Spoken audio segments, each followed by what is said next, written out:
విశాఖ ఉక్కు ఉద్యోగుల జీతాల్లో కోత. నేడు అన్ని విభాగాల్లో నిరసనకు కార్మికుల పిలుపు. ఉద్యోగుల జీతాల్లో విశాఖపట్నం స్టీల్ ప్లాంట్ యాజమాన్యం కోతలు పెట్టింది. విభాగాల వారీగా నిర్దేశించిన ఉత్పత్తిని 100% సాధిస్తేనే పూర్తి జీతాలు ఇస్తామని ఇటీవల ప్రకటించింది. లక్ష్యానికి ఎంత శాతం తగ్గితే అంత మేర జీతాల్లో కోత పెడతామని హెచ్చరించింది. దానిని నవంబర్ నెల నుంచి అమలు చేస్తూ డిసెంబర్లో ఇచ్చే జీతాలకు పే స్లిప్లు తయారు చేసింది. అత్యంత దుర్మార్గం. కేంద్ర ప్రభుత్వ రంగ సంస్థని పార్టులుగా విశాఖపట్నం స్టీల్ ప్లాంట్లో 34 విభాగాలని పార్టులుగా ప్రైవేటీకరణ ఆల్రెడీ చేస్తూ ఉన్నారు. చేస్తూ అక్కడ ఉన్నటువంటి ఉద్యోగుల్ని మెల్లిమెల్లిగా తీసేసేటటువంటి కార్యక్రమం చేస్తూ ఉన్నారు. 3 ఉన్నటువంటి ఉద్యోగుల జీతాల్లో కోత విధించి పొమ్మనకుండానే పొగబెట్టేటటువంటి కార్యక్రమానికి శ్రీకారం చుట్టారు.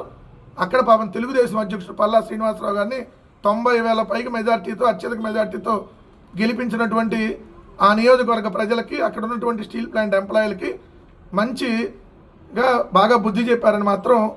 ఎందుకంటే వాళ్ళకి తెలుగుదేశం వాళ్ళు వెన్నుపోటు పడడం, వాళ్ళ పార్టీకి ఉన్నటువంటి నైజం చంద్రబాబు నాయుడు గారికి ముందు నుంచి. మరొకసారి ఇక్కడ పల్లా శ్రీనివాసరావు అక్కడ వీళ్ళందరికీ కూడా వెన్నుపోటు పడిచాడు. అంతకుముందు పవన్ కళ్యాణ్ గారు నాకు ఒక్క ఎంపీ అన్న ఇస్తే అసలు కుమ్మేత్తా ఎరగదెత్తా అన్నాడు. ఎంపీలు ఇచ్చారు, ఎమ్మెల్యేలు ఇచ్చారు. ఈయన 100% స్ట్రైక్ రేటు ఉప ముఖ్యమంత్రి. స్టీల్ ప్లాంట్ ప్రైవేటీకరణ చేస్తుంటే నోరెత్తడు.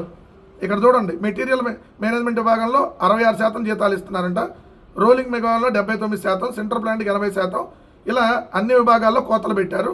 దీన్ని వ్యతిరేకిస్తూ నిన్న లిక్విడ్ స్టీల్ను ఉక్కుదిమ్మలుగా మార్చే SMS2 విభాగం ఉద్యోగులు మంగళవారం సాయంత్రానికి ఆందోళన దిగారు. బుధవారం అన్ని విభాగాలు ఆందోళన చేపట్టాలని CITE నాయకులు పిలుపునిచ్చారు. సిబ్బంది అంతా ఆందోళన దిగితే ఉక్కు ఉత్పత్తి మరింత పడిపోయే ప్రమాదం ఉందని చెబుతున్నారు. అసలు ఎవరన్నా ఇట్లాంటి రూల్స్ పెడతారా? మీరు పని చేస్తేనే మీకు ఉద్యోగం ఇస్తాము, 100% పని చేయాలి అని అంటే మరి చంద్రబాబు నాయుడు గారు, నారా లోకేష్ గారు వీళ్ళందరూ హైదరాబాద్ తిరుగుతూ ఏడ పని చేస్తున్నారు? మరి మీకు కదా జీతాల్లో ముందు కోత విధించాల్సింది. ఉప ముఖ్యమంత్రి అయితే మాదాపూర్లో ఉంటాడు. మాదాపూర్లో కార్పొరేటర్ లాగా రోజు అక్కడే ఉంటున్నాడు. మామూలుగా అయితే కార్పొరేటర్లు, సర్పంచులు రోజు ఊళ్ళో ఉంటారు అక్కడ. సో ఈయన మరి రోజు మాదాపూర్ కార్పొరేటర్ ఏమో అక్కడే ఉంటున్నాడు. ఆంధ్రప్రదేశ్ ఉప ముఖ్యమంత్రి సంగతి మర్చిపోయాడు. ఇక చంద్రబాబు నాయుడు ఇలా స్పెషల్ ఫ్లైట్లు గాల్లో వస్తున్నారు, గాల్లో చక్కెరలు కొడుతున్నారు. ఇట్లా ఉంది పరిస్థితి.